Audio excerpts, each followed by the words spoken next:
नमस्कार, मैं हूं साहिल। आप देख रहे हैं डिस्कवर राजस्थान। राजस्थान से जुड़ी प्रतियोगी परीक्षाओं की तैयारी के लिए आज ही सब्सक्राइब करें हमारा channel discover Rajasthan. So welcome in discover Rajasthan. देखो दोस्तों, आज हम पढ़ेंगे राजस्थान का एकीकरण। ठीक है, राजस्थान कैसे बना, क्योंकि राजस्थान का जो वर्तमान स्वरूप है, इससे पहले ये राजस्थानी क्या, जो पूरा भारत है वहाँ पे विभिन्न रियासतें थी, उनको कैसे सरकार द्वारा भारत संघ में मिलाया गया। ठीक ठीक है, तो ये चीज़ हम देखेंगे। देखो, जो भारत के विभाजन की घोषणा है वो 4 जून 1947 को कर दी गई थी। ठीक है, ये की थी लॉर्ड माउंटबेटन के द्वारा। ठीक है, क्योंकि उस समय जो लॉर्ड माउंटबेटन था वो ही वायसराय व गवर्नर जनरल था भारत का। भारत की स्वतंत्रता के समय उसको बनाया गया था। और जो भारत को दो भागों में विभाजित कर दिया गया था, एक पाकिस्तान, जो धर्म के आधार पर कर दिया गया था, पाकिस्तान और भारत।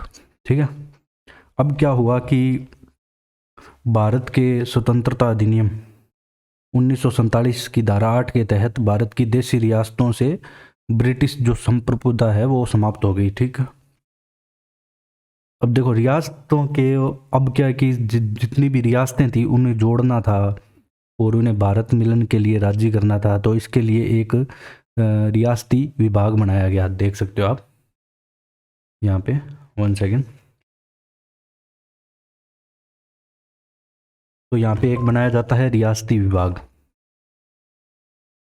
अब जो रियासती विभाग है इसको नेतृत्व करते हैं सरदार वल्लभ भाई पटेल। कौन, एक सेकंड, ये मैं थिकनेस इसकी कम कर लेता हूँ। सरदार वल्लभ भाई पटेल इसका नेतृत्व करते हैं। और जो इसके जो सचिव है वो आपको याद रखने हैं रियासती विभाग के, वो है वीपी मेनन। कौन, वीपी मेनन। ये दो सचिव है, ये आपको याद रखने हैं। ये है वीपी मेनन रियासती विभाग के। इसके बाद नेक्स्ट हम देखेंगे यहाँ पे स्वतंत्रता अधिनियम। ये हमने अभी देखा कि इसके तहत ब्रिटिश शासन समाप्त हो गया। इसके बाद देखो, जो देशी रियासतें थी उन्हें ये कहा गया कि आपके जो 3 मुद्दे हैं, रक्षा, संचार और विदेशी मामले, ये आपको भारत संघ के हाथ में देने पड़ेंगे और बाकी आप अपने डिसीजन ले सकते हो। आंतरिक मुद्दों पे आप स्वतंत्र रहोगे। ठीक है, किसी ना किसी तरीके से तो मिलाना ही था। फिर इसके बाद हम देखो राजस्थान की बात करते हैं। राजस्थान की क्या स्थिति थी, उसमें कितनी रियासतें थी, ठिकाने थे, वो हम देखेंगे। हमें सिर्फ राजस्थान का एकीकरण पढ़ रहे हैं यहाँ पे। तो अब राजस्थान में उस समय 19 रियासतें थी। ये एग्ज़ाम की दृष्टि से अब यहाँ पे इम्पोर्टेंट स्टार्ट हो जाता है, क्योंकि वहाँ पे पूछा जाता है कि कितनी रियासतें थी राजस्थान विभाजन से पहले, एकीकरण से पहले, सॉरी। 19 रियासतें, 3 ठिकाने। अब ठिकानों का नाम आपको याद होना चाहिए, कुशलगढ़, लावा और नीमराणा। ठीक है, इसको जयपुर में मिला दिया गया, इसको पहले प्रथम चरण में मिला दिया गया, इसको बांसवाड़ा के साथ मिला दिया गया था। अब हम बात करेंगे, एक केंद्र शासित प्रदेश भी था, अजमेर मेरवाड़ा। ठीक है, और जो ये ठिकाने हैं ना, ठिकानों को चीफ शिप भी कहते थे। ठीक है, याद रखना, कभी ठिकानों की जगह चीफ शिप भी आपसे पूछ सकता है। Chief ship, chief ship. हाँ, तो अब हम बात करेंगे कि जब राजस्थान का एकीकरण हो गया तो उसके बाद क्या है कि एकीकरण से पहले की बात है, ये आज़ादी के बाद 16 दिसंबर 1947 को स्वतंत्रता के पश्चात एक नियम लाया गया था कि छोटी रियासतें बड़ी रियासतों में शामिल होगी ऐसे। और एक सीमा निर्धारित की गई कि 1 करोड़ से अधिक आय व जनसंख्या 10 लाख से अधिक होगी। ठीक है, और बाकी छोटी को इसमें विलीन होना पड़ेगा, छोटी रियासतों को, ऐसा नियम था। अब इसके बाद क्या है कि कुछ जो छोटी रियासतें थी वो इन चीज़ों को एक्सेप्ट नहीं कर रही थी, वो अपना अलग कुछ बनाना चाहती थी, वो हम देखेंगे आगे कैसे। अब क्या है कि सबसे पहले आपको ये बात ध्यान रखनी कि इसमें 2 क्वेश्चन बनते हैं। एक तो देखो ये इम्पोर्टेंट है, एक बनता है कि बीकानेर के नरेश शार्दुल सिंह है, तो ये भारत विलय पे सर्वप्रथम हस्ताक्षर करते हैं, भारत के विलय पे, भारत संघ में विलय पे सब। तो सर्वप्रथम हस्ताक्षर करने वाले प्रथम देसी शासक कौन थे? बीकानेर के शार्दुल सिंह या बीकानेर रियासत आपसे पूछा जाएगा। लेकिन जब आपसे पूछा जाए तो एकीकरण में सबसे पहले तो वो है अलवर के आएंगे, ठीक है। अब देखो 14 अगस्त 1947 को राज्य की सभी रियासतें भारत संघ में मिल गई थी, ठीक है। लेकिन ये इतनी आसानी से नहीं मिली, इसमें बहुत अड़चने आई थी। कोई पाकिस्तान में मिलना चाहता था, कोई अपना कुछ बनाना चाहता था, तो वो देखते हैं अपने कि कौन क्या बनाना चाहता था, ये भी एग्जाम में पूछा जाता है। तो सबसे पहले बात आती है उदयपुर का जो भूपाल सिंह है ना, ये बनाना चाहता था राजस्थान यूनियन। तो ये याद रखना, राजस्थान यूनियन कौन बनाना चाहता था? उदयपुर का भूपाल सिंह। अब ये कैसे बनाना चाहता था? ये राजस्थान, गुजरात व मालवा रियासत को मिला के राजस्थान यूनियन बनाना चाहता था, और जयपुर, बीकानेर, जोधपुर के शासकों ने इसका साथ नहीं दिया। अब हम बात करेंगे कोटा का भीम सिंह। ये कोटा, बूंदी, बारा, झालावाड़, अपना जो आड़ौती है राज्य है, राजस्थान का एक प्रदेश है, भौतिक प्रदेश, उसको अलग से एक आड़ौती संघ बनाना चाहता था। ये भी रहा असफल, ठीक है। बूंदी का, कोटा का शासक था भीम सिंह, याद रखना। अब डूंगरपुर का लक्ष्मण सिंह है, ये अपना बनाना चाहता था वागड़ संघ, क्या वागड़ संघ, ये भी रहा असफल। और जोधपुर का जो हनुमंत सिंह है ना, ये अलग ही चाल चल रहा था अपनी। ये नरेंद्र मंडल के अध्यक्ष उस टाइम थे भोपाल के हमीदुल्ला, ये दोनों मिलकर मीटिंग करने गए थे मोहम्मद अली जिन्ना पाकिस्तानी, ये पाकिस्तान में मिलने को जा रहे थे। अब जब सरदार वल्लभ भाई पटेल को ये बात चली ना, तो उसने कोई तिगड़म बिठाई और यहाँ से इसको ले गए, इन दोनों को हस्ताक्षर करा लिए जोधपुर के हनुवंशिया से भारत संघ के मिलन पे, ठीक है। तो पाक विलय में ये असफल साबित हो गए। अब क्या, राजस्थान के एक भारत संघ में एकीकरण पे हस्ताक्षर करते टाइम बांसवाड़ा का शासक था चंद्रवीर सिंह, ठीक है। ये इंपॉर्टेंट है, एग्जाम में पूछा जाता है। इसने ऐसे कहा था कि मैं अपने डेथ वारंट पर साइन कर रहा हूँ, मैं अपने डेथ वारंट पर साइन कर रहा हूँ, इसने ऐसे कहा था। अब हम बात करेंगे नेक्स्ट। अब एकीकरण का प्रथम हस्ताक्षर अलवर के तेज सिंह ने किया, ये आपको याद रखना है। एकीकरण पर प्रथम हस्ताक्षर किसने किया? राजस्थान के एकीकरण पर हम बात कर रहे हैं। वो भारत संघ में विलय में बीकानेर रियासत ने किया था, लेकिन राजस्थान के एकीकरण पर जब हम पूछा जाएगा कि किसने किया, तो अलवर के तेज सिंह ने किया। अब सत्यनारायण राव समितियां आती है कुछ, जो समितियां क्या है कि राजधानी का सुझाव देती है, ऐसे कहते हैं कि इसका नाम मत्स्य संघ रख दो, तो वो भी आपको याद होनी चाहिए। सत्यनारायण राव समिति है, ये बनाती है जयपुर को राजधानी। और फैजल अली समिति अजमेर मेरवाड़ा को शामिल किया गया, ठीक है, फैजल अली समिति के सहयोग से। और के एम मुंशी समिति ऐसे कहती है कि इसका नाम प्रथम चरण का मत्स्य संघ नाम दे दो, क्योंकि यह पहले प्राचीन महाभारत के समय में मत्स्य प्रदेश के नाम से जाना जाता था। अब क्या है कि सबको कुछ ना कुछ देना पड़ेगा भाई, जो बड़ी रियासतें हैं अगर उनको मिलाना है तो अपने अंदर, तो क्योंकि वो भी अपना ऐसे कह रही थी कि हम अपना अलग से स्वतंत्र, अंग्रेज़ों ने कह भी रखा था या तो आप पाकिस्तान में मिल जाओ या भारत में, या अपना अलग से स्वतंत्र भी रह सकते हो। तो इसलिए राजस्थान का जब एकीकरण हो रहा था तो भरतपुर को कृषि विभाग मिला, तो ये याद रखना। खनन विभाग मिला उदयपुर को, सबसे ज़्यादा आपको पता है कि खाने वगैरह खनिज वहीं पाए जाते हैं। जोधपुर को मिला हाईकोर्ट, जयपुर को राजधानी बनाई दिया, बीकानेर को शिक्षा विभाग मिल गया था, ठीक है। अब हम पढ़ेंगे राजस्थान का एकीकरण। अब ये टेबल है, थोड़ी देर की आपके सामने है टेबल, ठीक है, इसके सहयोग से पढ़ेंगे। और मैं कुछ याद करने की कोई टेक्निक होगी तो वो आपको बता दूंगा, ठीक है। इसमें क्या क्या चीज़ें याद रखनी है वो भी मैं आपको बताता चलूँगा। देखो, पहला था प्रथम चरण, यहाँ पे आपको दिख रहा, हाँ ये प्रथम चरण है, ठीक है। एक सेकंड में ये पेन की थोड़ी थिकनेस कम कर लेता हूँ, नहीं तो मिक्स हो जाएगा सब कुछ। देखो, प्रथम चरण में आपको याद रखना है ABCD, और जो ये मैं सर्किल कर रहा हूँ ना, सर्किल वाली राजधानी है, ये जो सर्किल किया हुआ है ये राजधानी है यहाँ पे। तो प्रथम चरण में किसे विलय किया गया? ABCD, और जो चीफ शिप था या ठिकाना था वो नीमराणे को मिलाया गया साथ में, प्लस में नीमराणा। ABCD अलवर, भरतपुर, करौली, धौलपुर, याद रखना, अलवर, भरतपुर, करौली, धौलपुर। अब यहाँ पे ये किया गया 18 मार्च, ये डेट याद रखने की ट्रिक बता दूंगा, आप एक बार याद रख लो। 18 मार्च 1948। लेकिन अब देखो राजधानी तो यहाँ पे अलवर को बनाया गया, ठीक है, ये राजधानी है जो मैंने गोला कर रखा है, ये है राजधानी।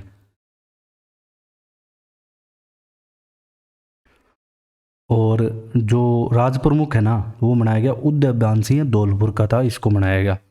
और यहाँ पे जो उद्घाटन करता है वो रहते हैं एन.वी. गॉडगिल, और प्रधानमंत्री बनाया गया शोभाराम कुमावत को, और इसको नाम दिया गया पहले को मत्स्य संघ। ये आपको याद रखना, प्रथम चरण एग्जाम में ऐसे पूछा जा सकता है डायरेक्ट, किसे किसे मिलाया गया, जिले कौन कौन से थे, राज प्रमुख कौन था, किस डेट को मिलाया गया, ठीक है, उद्घाटनकर्ता कौन था, प्रधानमंत्री कौन था।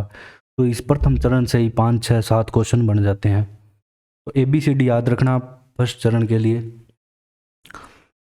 अब हम बात करेंगे दूसरे चरण की, ठीक है। दूसरे चरण की जब हम बात करेंगे तो दूसरे चरण में एक आपको बात याद होनी चाहिए कि 9 रियासतें मिलाएगी, ठीक है। कौन कौन सी मिलाएगी? बांसवाड़ा, बूंदी, डूंगरपुर, झालावाड़, कोटा, देखो सर्किल है इसका मतलब, ये है राजधानी। प्रतापगढ़, टोंक, किशनगढ़ और शाहपुरा को मिलाया गया, और एक प्लस में इसके साथ मिलाया गया 9 रियासतें प्लस एक ठिकाना कुशलगढ़। अब इसको याद रखने के लिए आपको ये ट्रिक याद रखनी है, 2-3 बार आप बोलोगे तो याद हो जाएगी। बाबू जाडू कीको परछाटो, ठीक है, बाबू जाडू कीको परछाटो। बा से यहाँ पे है बांसवाड़ा, बू से बूंदी, जा से झालावाड़, डू से डूंगरपुर, की से किशनगढ़, को से कोटा, प्र से प्रतापगढ़, शाह से शाहपुरा, टो से टोंक, ठीक है। बाबू जाडू कीको परछाटो, ये 25 मार्च 1948, 18-25, ये मैं आपको डेट याद रखने की भी ट्रिक बताऊंगा। राज प्रमुख भीम सिंह कोटा के बनाया गया क्योंकि कोटा ही राजधानी थी, ठीक है। अब एन.वी. गॉडगिल इस समय थे उद्घाटनकर्ता, वो भी सेम ही थे, लेकिन प्रधानमंत्री यहाँ पे हो जाते हैं गोकुल लाल असावा, और इसको अलग से राजस्थान संघ नाम दे दिया जाता है, या इसे पूर्वी राजस्थान भी कहते हैं, ये ध्यान रखना, दोनों नाम है इसके, या तो राजस्थान संघ या पूर्वी राजस्थान इसे नाम दे दिया जाता है। अब क्या है कि तीसरा चरण आता है, हम बात करते हैं तीसरे चरण की। अब तीसरा चरण याद रखना आसान है, इतना टफ नहीं है। देखो तीसरे चरण में जो ऊपर राजस्थान संघ होता है, बाबू जाडू की को परसाटो वाला, ठीक है, अपने को पता है ये राजस्थान संघ बनाया गया, इसमें बस उदयपुर को जोड़ लेते हैं। ये उदयपुर वाले मेवाड़ महाराणा पहले मानते नहीं है, इन्हें बाद में बनाया जाता है कुछ, ठीक है। तो तृतीय चरण में उदयपुर रियासत का विलय कर दिया जाता है, और पंडित जवाहरलाल नेहरू यहाँ पे उद्घाटनकर्ता होते हैं। माणिक्यलाल वर्मा को 18 अप्रैल 1948 को ये किया जाता है, डेट याद रखनी है आपको। और मेवाड़ महाराणा भूपाल सिंह को यहाँ पे अब बना दिया, ठीक है। पहले यहाँ पे कौन था? पहले ऊपर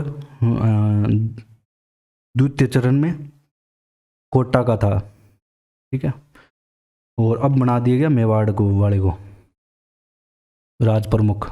राज प्रमुख एग्जाम में बहुत पूछे जाते हैं। फिर पंडित जवाहरलाल नेहरू उद्घाटनकर्ता होते हैं तृतीय चरण के, और इसको नाम संयुक्त राजस्थान कह दिया जाता है। राजस्थान संघ में जब उदयपुर मिलता है, और माणिक्यलाल वर्मा बन जाते हैं प्रधानमंत्री।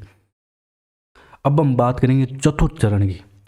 तो देखो चौथे में क्या होता है कि जो बड़ी रियासतें होती है ना, 4, जो 1 करोड़, अब मैंने आपको बताया जिनका टर्नओवर होता है 1 करोड़ इनकम और प्लस में 10 लाख प्लस जनसंख्या है, तो वो थी जयपुर, जोधपुर, बीकानेर और जैसलमेर, ये थी 4 बड़ी रियासतें। अब ये यहाँ पे जयपुर को राजधानी, अब आगे यही राजधानी रहेगी। अब जो ऊपर संयुक्त राजस्थान अपना बना था, ये चौथे चरण में, देखो तीसरे से ही अपने चौथे में जा रहे हैं, संयुक्त से प्लस में यहाँ पे कर लेना, जयपुर, जोधपुर, बीकानेर, जैसलमेर। और लावा चीफ शिप को जयपुर में मिला दिया गया, जो लावा ठिकाना था चीफ शिप का मैंने, और ये 30 मार्च 1949 को किया गया। अब मान सिंह यहाँ पे बनता है राज प्रमुख, और आगे यही रहता है, ठीक है। और जो महाराज प्रमुख है भूपाल सिंह नाराज होता है, इसलिए एक नया पद सृजित करके महाराज प्रमुख भूपाल सिंह को बना दिया जाता है, मेवाड़ महाराणा को। और सरदार वल्लभ भाई पटेल यहाँ पे इस समय उद्घाटन करता रहते हैं, और इनकी यहाँ पे प्रमुख भूमिका होती है रियासतों को या पूरे भारत को जोड़ने की, जो सरदार वल्लभ भाई पटेल की ये प्रमुख भूमिका रही है। और हीरालाल शास्त्री को यहाँ पे प्रधानमंत्री बनाया जाता है, और इसे वृहत राजस्थान बन गया अभी ये।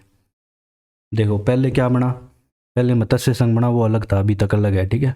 उसके बाद शुरू हुआ था राजस्थान संघ बनना। राजस्थान संघ में अगर उदयपुर मिल जाता है तो बन जाता है संयुक्त राजस्थान। संयुक्त राजस्थान में जयपुर, जोधपुर, बीकानेर, जैसलमेर मिल जाते हैं तो क्या बनता है, वृहत राजस्थान।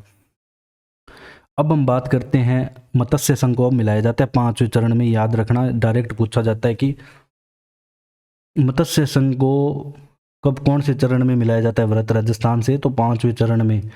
और मिलाने हेतु एक समिति भी बनाई जाती है। उस समिति का आप याद रखना, नाम यहाँ पे मैंने लिखा है, शंकर राव देव समिति। इसकी सहायता से मत्स्य संघ को वृहत राजस्थान में मिला दिया जाता है और इसका नाम अब हो जाता है संयुक्त वृहत्तर, ठीक है। संयुक्त राजस्थान तो पहले था, तो संयुक्त वृहत्तर हो जाता है। ये 15 मई 1949 को, अब मान सिंह ही रहते हैं यहाँ पे, और यहाँ पे कुछ नहीं आएगा। अब बात आती है छठे चरण की। देखो राजस्थान का जो एकीकरण है 7 चरणों में हुआ था, ये भी आपको याद रखना है। 1 सेकेंड। अब हम बात करेंगे छठे चरण की। कौन से की, छठे की, छठे और 7वें की। यहाँ पे देखो छठा चरण है, छठे चरण में सिर्फ सिरोही को मिलाया जाता है अपने, और छठे चरण में राजस्थान का निर्माण हो जाता है वैसे तो लगभग। अब क्या होता है कि इस टाइम सिरोही के जो 2 क्षेत्र हैं, सिरोही के आबू और दिलवाड़ा तहसील, इनको छोड़ दिया जाता है, क्योंकि उस समय इन दोनों को, जो सरदार वल्लभ भाई पटेल है, इन आबू व दिलवाड़ा को बम्बई प्रांत में मिला रहे थे। तो एक बार मिला भी दिया था, लेकिन 6 साल बाद वापस ये दोनों राजस्थान में मिला ली गई। तो ये होता है 26 जनवरी 1950 को, और राजस्थान का निर्माण हो जाता है, ठीक है। तो जैसे अगर आपसे राजस्थान का निर्माण पूछे तो 26 जनवरी 1950 को। और पूरे 7 चरण कंप्लीट होने के बाद, अब जो 7वें चरण में भी अपने को ध्यान रखना जरूरी है, ये एग्जाम में पूछा गया है। देखो सिरोही की आबू दिलवाड़ा मिला ली गई एक तो, एक जो अजमेर मेरवाड़ा केंद्र शासित प्रदेश था वो मिला लिया गया।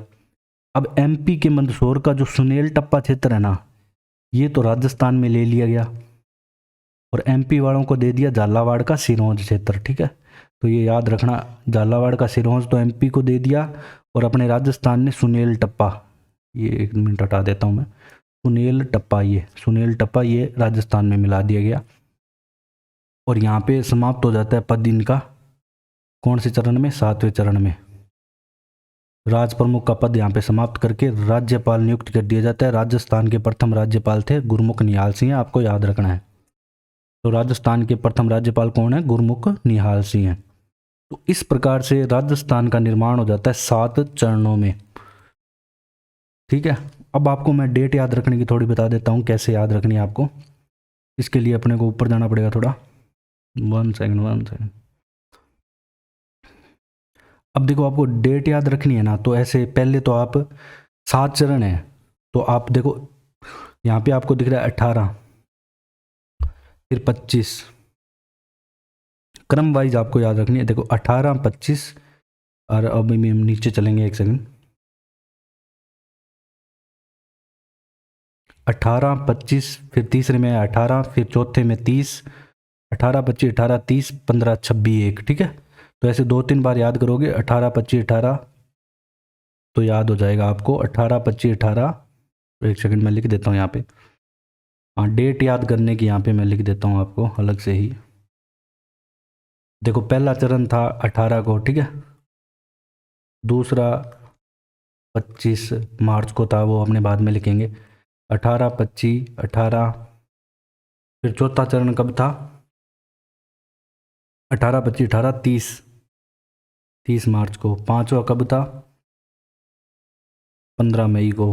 छठा कब था, जनवरी 1950 को, 26 जनवरी 1950 को। और 7वां 1 नवंबर को, ठीक है। तो पहले तो आपको ये डेट याद रखने के लिए पहले ये याद रखना क्रम, 18, 25, 18, 30, 15, 26, 1। 18, 25, 18, 30, 15, 26, 1 2-3 बार याद करो, पढ़ोगे तो याद हो जाएगा। 18, 25, 18, 30, 15, 26, 1। अब इसके बाद क्या करना है कि ये दोनों तो मार्च में है, ठीक है, मार्च, ये भी मार्च, फिर ये आता है अप्रैल में, फिर ये आता है 30 मार्च में, फिर ये आता है 15 मई में। 1 सेकेंड। 15 मई में, फिर आता है ये 26 जनवरी में, और ये आता है 1 नवंबर को। फिर इसके बाद आता है सन, लिख देता हूँ मैं 1900, पूरा नहीं लिख रहा, ठीक है। मैं यहाँ पे 2 बार आएगा 48,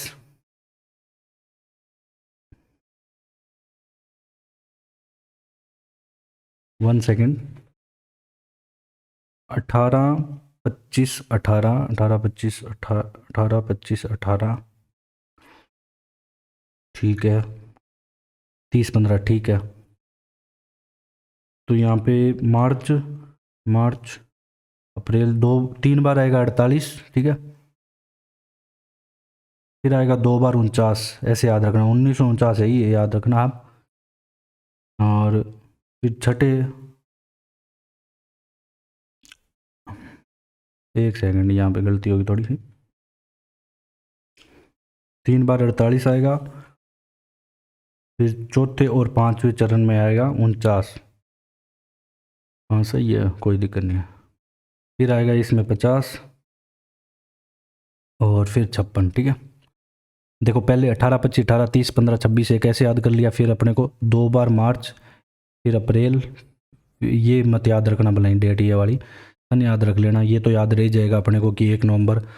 देखो 1 नवंबर 1956 को राजस्थान का जो वर्तमान स्वरूप है ये बना था, एग्जाम में पूछा जाता है, ठीक है। ये सबको याद भी है। इसके बाद जो सन याद रख लेना, इसके लिए देखो 3 बार 48, पहले 3 चरणों में 2 बार 49, फिर 50 और 56 में तो बन ही गया था, ठीक है। 2 मार्च अप्रैल मार्च, ऐसे याद रख लेना।